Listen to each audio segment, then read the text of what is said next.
और इस वक्त की बड़ी खबर के साथ शुरुआत कर रहे हैं। पाकिस्तान के खिलाफ भारत को अमेरिका का खुल्लम खुल्ला साथ मिल गया है। अमेरिका की इंटेलिजेंस चीफ हैं तुलसी गबार्ड, उन्होंने बड़ा बयान दे दिया है और तुलसी गबार्ड ने साफ साफ कह दिया है कि पहलगाम के गुनहगारों को चुन चुन कर मारने में मोदी के साथ है अमेरिका। मोदी जो भी एक्शन लेंगे अमेरिका साथ देगा, यह तुलसी गबार्ड ने कहा है। हिंदुओं को निशाना बनाकर किए गए हमले पर अमेरिका भारत के साथ है। यानी पहले डोनाल्ड ट्रंप ने फोन करके नरेंद्र मोदी से कह दिया था कि हम आपके साथ खड़े हैं। वाइस प्रेसिडेंट आए हुए थे जेडी वेंस, वो कह के गए थे हम आपके साथ हैं। और अब भारतीय मूल्स की तुलसी गबार्ड, जो कि वहां पर वही रोल निभाती है एक तरीके से इंटेलिजेंस विभाग में, जो कि आप कहिए कि अजीत डोवाल यहां निभाते हैं, तो उन्होंने कह दिया है कि हम हिंदुओं को निशाना बनाकर जो हमला किया गया है उसमें भारत के साथ खड़े हैं और नरेंद्र मोदी जो एक्शन लेंगे उसमें अमेरिका साथ खड़ा है। यानी अगर भारत ठोकने पे जाएगा तो अमेरिका भारत के साथ खड़ा होगा, पाकिस्तान के साथ नहीं। इस बीच एक और बड़ी खबर आ रही है, वो भी आपको बता देता हूं। विदेश मंत्री एस जयशंकर की सऊदी अरब के विदेश मंत्री से बात हुई है। यानी चौतरफा पाकिस्तान को घेरा जा रहा है। सऊदी अरब के विदेश मंत्री फैसल बिन फरहान से जयशंकर ने बात की है। पहलगाम हमले में पाकिस्तान का हाथ होने के बारे में उन्हें भी बता दिया गया है। विदेश मंत्री एस जयशंकर आज इजराइल के राजदूत से भी मिले हैं। यानी नरेंद्र मोदी इस वक्त लगातार पाकिस्तान पर जो अटैक होना है उसकी तैयारी तो उनकी सेनाएं कर ही रही हैं। साथ ही जो उनकी डिप्लोमेटिक सेना है, जो डिप्लोमैट्स की सेना है, वो डिप्लोमेटिक चैनल्स पर अपना काम कर रही है, उस लेवल पर अपना काम कर रही है। दुनिया को पाकिस्तान के खिलाफ जो सबूत है वो दिए जा रहे हैं, मुस्लिम देशों को दिए जा रहे हैं। सऊदी अरब को बता दिया गया है कि देखिए ये देश इसी के लायक ही, हम क्या करें, हमको करना पड़ रहा है। लेकिन बड़ी खबरें यही नहीं रुक रही, एक और ब्रेकिंग न्यूज के साथ शुरुआत कर रहे हैं। सिंधु समझौते पर अमित शाह के घर पर बैठक हुई है और इसमें बड़ा फैसला हुआ है। पाकिस्तान का पानी रोकने के लिए 3 चरणों का प्लान तैयार कर लिया गया है।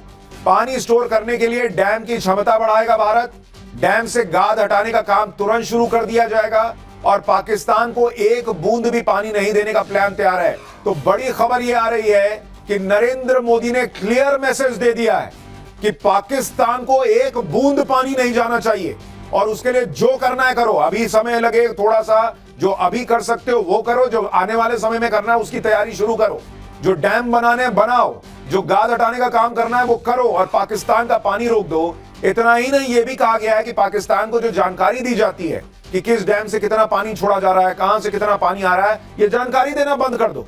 उसको पता ही नहीं चलेगा पीछे से कितना पानी आ रहा है, पूरा पाकिस्तान बह जाएगा, पंजाब प्रांत जो है तबाह हो जाएगा। तो दिन भर आप देखिए पाकिस्तान की नींद उड़ा देने वाली खबरें आ रही हैं। पाकिस्तान पर चौतरफा अटैक हो रहा है और पाकिस्तान की नींद यह सोच सोच कर उड़ी हुई है कि पीएम मोदी पाकिस्तान के साथ और क्या क्या करने वाले हैं।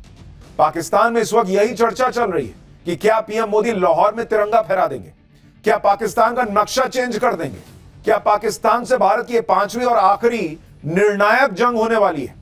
पाकिस्तान इसलिए घबराया हुआ है क्योंकि कल ही पीएम मोदी ने पाकिस्तान को खुल्लम खुल्ला चेतावनी दी थी कि मिट्टी में मिला देंगे। आज ही बॉर्डर और कश्मीर के अंदर जबरदस्त एक्शन शुरू हो गया। एलओसी और इंटरनेशनल बॉर्डर के पास इंडियन एयरफोर्स और पाकिस्तानी एयरफोर्स की मूवमेंट देखी गई।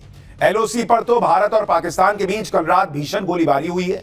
एलओसी पर करीब 10 जगह पाकिस्तान को सेना ने मुंहतोड़ जवाब दिया। यानी कई लोगों से अगर आप पूछिए तो वो बता रहे हैं कि कल रात एलओसी पर दिवाली जैसा माहौल था, इतने धमाके हो रहे थे, मतलब धुआंधार वहां पर भारत ने जो है वो गोलाबारी की है एलओसी के ऊपर।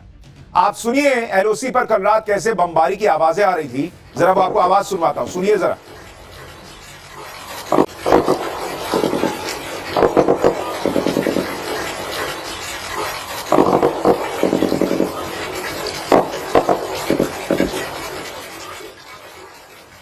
यानी जमीन से लेकर आसमान तक पाकिस्तान चौकन्ना तो है, कब कहां से भारतीय सेना कहर बनकर आ जाए वो यही सोच सोच कर परेशान।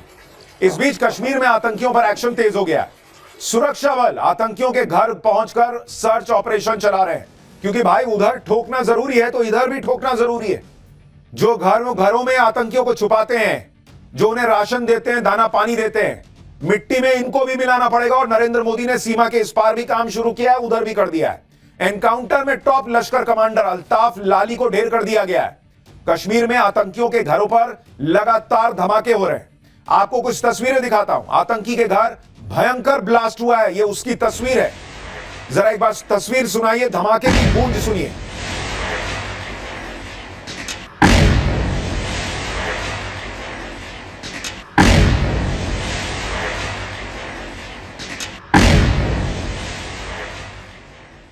यानी नरेंद्र मोदी ने जो मिट्टी में मिलाने की बात कही थी वो होता दिख रहा है। मैसेजिंग है बॉस, कि ये नहीं कि सिर्फ वहां पर छापा मारा, आतंकी मिला नहीं मिला, तुम्हारा घर ही खत्म भाई। जब दूसरों के घरों में चिराग बुझाने के बारे में तुम नहीं सोच रहे तो तुम्हारा घर किस हिसाब से रहेगा। आप देखिए कैसे सर्च ऑपरेशंस चल रहे हैं, एक एक को चुन चुन कर या तो खत्म किया जा रहा है या उसके घर जो भी चीजें सब खत्म कर दो। इस ब्लास्ट की गूंज कश्मीर में छिपे आतंकियों और पाकिस्तान में बैठे आतंकियों के लिए आने वाली तबाही का ट्रेलर भर है। आप देखिए कैसे कश्मीर में हर गली हर चौराहे पर सेना जो है वो सर्च ऑपरेशन चला रही है। पाकिस्तान और उसके आतंकियों के खिलाफ आज जो जबरदस्त एक्शन हुआ है उसकी एक एक डिटेल आज आपको दिखाऊंगा। कैसे बॉर्डर पर तनातनी बढ़ गई है ये बताऊंगा। पाकिस्तान में इस वक्त क्या माहौल है, मोदी के एक्शन से कैसे वहां नेता डरे हुए हैं, पाकिस्तान खुद कैसी अपनी जो है वो चीछा लेदर करवा रहा है, अमित शाह ने जो मीटिंग बुलाई वहां क्या हुआ, ये सब दिखाऊंगा। लेकिन आज जो दिन भर हुआ उसकी पहले एक झलक देखिए।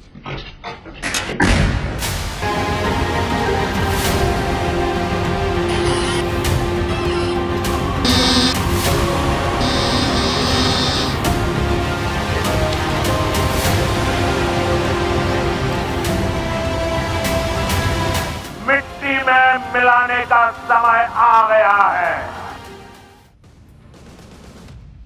पाकिस्तान आज की डेट में खौफ में जी रहा है बॉस, और इसी डर में पाकिस्तान के जेट हवा में उड़ान भर रहे हैं। भाई पिछली बार भारत रात में ठोक के चला गया था भारत के विमान, वो सो नहीं पा रहा पाकिस्तान भाई कि कब क्या हो जाए। पाकिस्तान की एयरफोर्स की प्लेन्स लगातार उड़ उड़कर अपनी जनता को मैसेज दे रहे हैं कि डरो मत, हम जाग रहे हैं। ये देखिए भारत के हमले से कैसे पाकिस्तान जो है वो लगातार रात भर प्लेन उड़ा रहा है। ये तस्वीरें आप देखिए। लेकिन पाकिस्तान की जनता भी जानती है कि जब हमले का वक्त आएगा तब ये सारी तिकड़मबाजी काम नहीं आएगी, भारत ठोक के चला जाएगा। उधर खबर यह भी है कि इंडियन एयरफोर्स भी बॉर्डर के पास चक्कर लगा रही है। पहलगाम के जंगलों में आतंकियों की तलाश के लिए ग्राउंड पर भी ऑपरेशन चल रहा है। आसमान से एयरफोर्स लगातार निगरानी रख रही है। राफेल की झलक दिखा दी गई है पाकिस्तान को, मिग की झलक दिखा दी गई है पाकिस्तान को। यानी पाकिस्तान को दिखने लगा है कि बॉस आने वाले दिन बहुत भयानक होने वाले हैं। कश्मीर के पहलगाम से हमारे सहयोगी की एक रिपोर्ट देखिए, फिर आपको बताता हूं कि पाकिस्तान रात भर कैसे आतंकियों को इधर से उधर ढोता रहा है। आवाज़ें मैं सुन पा रहा हूं कि जो वायुसेना के फाइटर जेट्स है वो लगातार यहाँ पे भी जो है ऊपर लगातार नजर बनाए हुए हैं। हम कोशिश करेंगे आपको ये दृश्य दिखाने की। देखिए लगातार आवाज़ें आपको सुनाई देंगी वायुसेना के फाइटर जेट्स की, जो पहलगाम और लाइना कंट्रोल के नज़दीकी इलाकों में जो है लगातार अपनी नज़र बनाए हुए हैं। भाई पाकिस्तान ये तो जानता है कि पीएम मोदी कह रहे हैं तो करेंगे ही, लेकिन पाकिस्तान पर हमला हवा से होगा, हवा में होगा, जमीन पर से हो जाएगा, ये उसको अभी समझ में नहीं आ रहा है। इसलिए पाकिस्तान कह रहा है कि भाई देख लो, जिधर जिधर लगता है कि करनी है तैयारी करो। हवा में प्लेन उड़ा रहा है, सड़कों पर सेना और हथियारों की मूवमेंट अपनी आवाम को भरोसा देने के लिए कर रहा है कि आपने घबराना नहीं है, जैसे वो इमरान खान कहते थे। हमले के डर से पाकिस्तान कैसे परेशान है उसकी एक और तस्वीर आपको दिखाता हूं। कल रात ही पाकिस्तान एयरपोर्ट के पाकिस्तान एयरफोर्स के C-130J विमान ने रावलपिंडी से बॉर्डर के नजदीक एयरबेस के लिए उड़ान भरी। दूसरी तरफ पाकिस्तान एयरफोर्स का C-130 ट्रांसपोर्ट एयरक्राफ्ट भी हवा में दिखा। आधी रात को इस ट्रांसपोर्ट एयरक्राफ्ट ने लाहौर से उड़ान भरी और इंडियन बॉर्डर से दूर कहीं उड़ा। अब इसी मूवमेंट को देखकर बताया जा रहा है कि क्या पाकिस्तान आतंकियों को प्लेन में भर भर के दूसरी जगह शिफ्ट कर रहा है, क्योंकि भाई आतंकी भी तो घबराए हुए होंगे। आपको सैफुल्लाह को दिखाया ही था कि वो सैफुल्लाह हाथ जोड़ रहा है कि भाई मैंने कुछ नहीं किया, तो वो आतंकी भी कह रहे होंगे कि भाई मुझे अभी ये ठोक के चले जाएंगे, फिर हम भी तुम्हारे काम नहीं आ पाएंगे। अब किसी को 72 उरे नहीं चाहिए, वैसा वाला हिसाब हो गया वहां आतंकियों को। तो उनको रात में उठा उठा के पाकिस्तान जो है इधर से उधर कर रहा है, क्योंकि पाकिस्तान यही सब ख्वाब दिखा के रेडिकलाइज करता है, आतंकी को बनाता है कि ये मिलेगा वो मिलेगा तुमको। भारत के संभावित हमले से पाकिस्तान इस कदर डरा हुआ है कि सेना के जवानों को बंकर के अंदर ही रहने के लिए कह दिया है। सारे जवानों की छुट्टी कैंसिल कर दिया कि भाई आज सबकी जरूरत पड़ने वाली है। बलूचिस्तान और अफगानिस्तान बॉर्डर से बड़ी संख्या में सैन्य कर्मियों को एलओसी पर तैनात किया जा रहा है। सूत्रों के हवाले से खबर है कि पाकिस्तान ने राजस्थान के ठीक सामने इंटरनेशनल बॉर्डर पर भी जवानों की तैनाती बढ़ा दी है। यह इलाका बहावलपुर का है, जहां पर आतंकी संगठन जैश ए मोहम्मद का मेन हेडक्वार्टर है। तो पाकिस्तान को लग रहा है कि हो सकता है कि वो जैश का मेन ठिकाना जो है भारत वहां अटैक करे, तो वहां पर भी उसने अपनी फौज बढ़ा दी। पाकिस्तान का पैनिक मोड ऑन है और इस पैनिक मोड में पाकिस्तान डीजल और जेट फ्यूल भी जमा कर रहा है। पाकिस्तान ने अपनी तेल कंपनियों को आदेश दिया है कि वो हाई स्पीड डीजल और जेट फ्यूल के मैक्सिमम स्टॉक को सुनिश्चित कर लें। पाकिस्तान ने पेट्रोलियम इंपोर्ट भी बढ़ा दिया है। 22 अप्रैल को पहलगाम में आतंकी हमला हुआ और 23 अप्रैल को ही पाकिस्तान ने अपनी ऑयल कंपनियों को आदेश जारी किया था कि भाई जितना तेल संभाल के रख सकते हो रख लो। अब पाकिस्तान ऐसा क्यों कर रहा है, उसको किस बात का डर है, वो आपको एक मैप दिखाऊंगा तो आपको क्लियर कट समझ में आ जाएगा। जरा वो मैप यहां पर डालिए, आपको समझ में आएगा कि पाकिस्तान क्यों अलबलाया हुआ है, क्यों इतना तेल जमा कर रहा है। अगर आप देखें इस मैप को, देखिए ये भारत, ये पाकिस्तान, ठीक है। अब जरा आप इस चीज को देखिए कि पाकिस्तान के लिए अगर पर हमला करने के लिए भारत अगर जमीन के रास्ते घुसा तो यहां से घुसेगा। देख रहे हैं आप, जरा इसको क्लोज शॉट में दिखाइए। और ये जो है ये पूरा समुद्र का इलाका है, ठीक है। अभी आपको इधर पहाड़ दिखा दिया गया है, लेकिन ये समुद्र का इलाका है।